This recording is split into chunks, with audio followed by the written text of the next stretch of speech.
7 versus 0, 6 versus 0.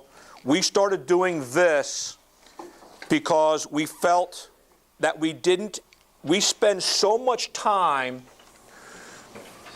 on 6-on-6 and offense and everything else, and the ball's on the ground a boatload.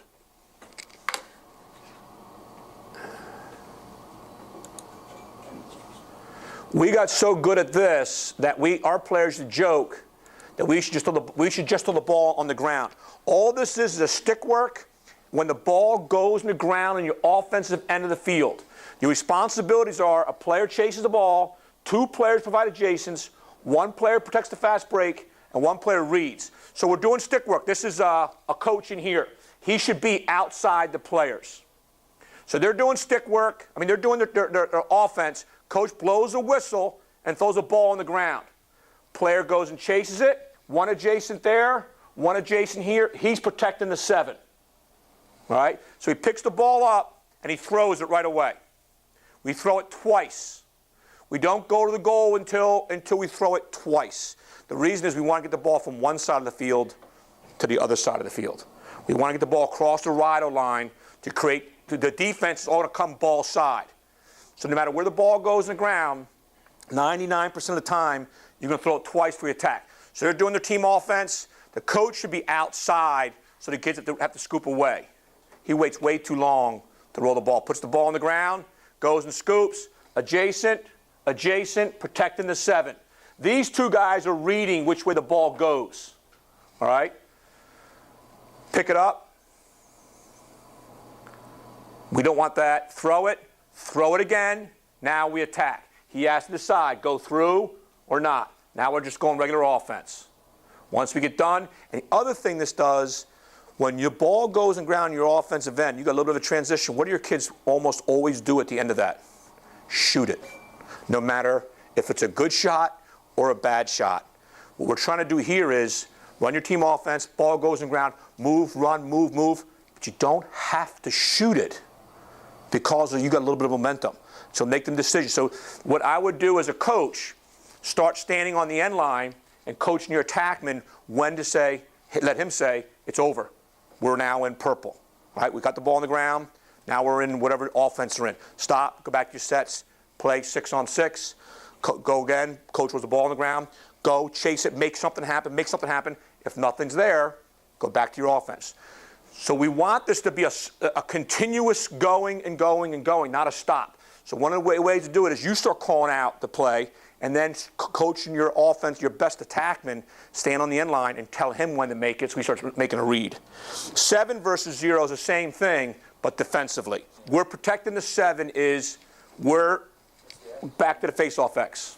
The X is the 7? Face-off X. What we're doing there, the reason, Frank, why we call it the 7, I have no idea. The reason we do that is twofold. 1, no one should ever get a 4-on-3 against us. And 2 is it's a point of transfer. If the ball goes in the ground and we turn this way, we're going to use X as a point of transfer. If the ball goes this way, we use him as a point of transfer. Right? We got to get the ball from one side of the field to the other, and the way we do that is at X and the guy protecting the 7. Once you recognize we have the ball, he can then step in about 10 yards. All right. This is 7 versus 0. What we do here is I used to stand right here in the middle, and I would say so-and-so's playing the ball, then I'd roll a ball on the ground. And the first thing everybody does is we put a trash can in here, and we say, touch the trash can. All right? So everybody's got to get in. What most guys do when the ball goes in the ground, their first thought is offense. And we got our first thought, it's got to be defense. Now, if it's a clear, no one's around, we got the ball, go ahead. But we want to cover up the inside. If we lose the ground ball, that's okay. But we don't want to give them offense. So we get in. Now, once we pick it up, we provide 2 adjacents again. Our goalie should step in the backside. If he throws the ball this way, we're providing another adjacent, and he's going up the middle of the field that way. Does that make sense? If this guy threw the ball this way, Then he would provide another adjacent. He would provide the adjacent. He would be going there. And then this guy would be staying over here. So we'd be here, here, here, here, and we'd probably be subbing out our pole, one of our guys. Okay? So what we're trying to do is give them some purpose when the ball goes on the ground. Give them a purpose what they're supposed to be doing. Offensively, it's get big. I mean, it's getting spread out. Defensively, it's get small. Hey, Matt, this is a little off topic, but I've never paid close enough attention on defensive skill sessions. Yes. How are you teaching the flat D-men to break out? Are you teaching them to, just so we're not teaching them something different from what you're telling them? So are you teaching them like break out over the shoulder to back out? I've never taught backing out. I'm beginning to think about it. Do you teach backing out? I teach back out. I teach back out and a little banana back out. So what I've always done is, Below the goal line and banana. what I've always done is you drop this foot and you banana out, and I don't care if you catch it this way or that way, just catch it.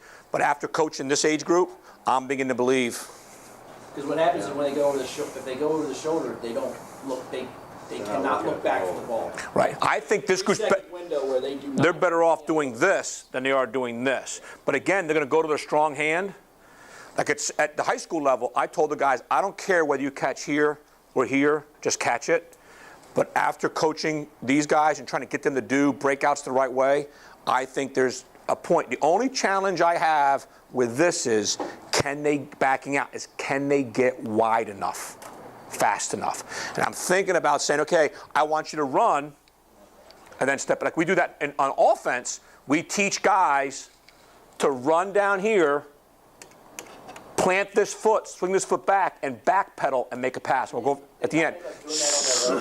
Same kind of thing. As I turn, I run maybe 4 or 5 yards, then turn and back out. I'm beginning to think that's the way to go. But I think the most important, two things about it. One is get them wide, and two is keep them below goal line. What they tend to do is that. So what we used to do is put a cone about 3 yards back, and they had to run below the cone and then break out. So they had to, let's go this way. They had to go this way, and they should be catching that ball at or below goal line. Same thing with cross field passes. We tell our guys, you got to catch the ball closer to the end line than the ball's coming to you, because that gives you a chance to make a read of any attackman coming down to play you.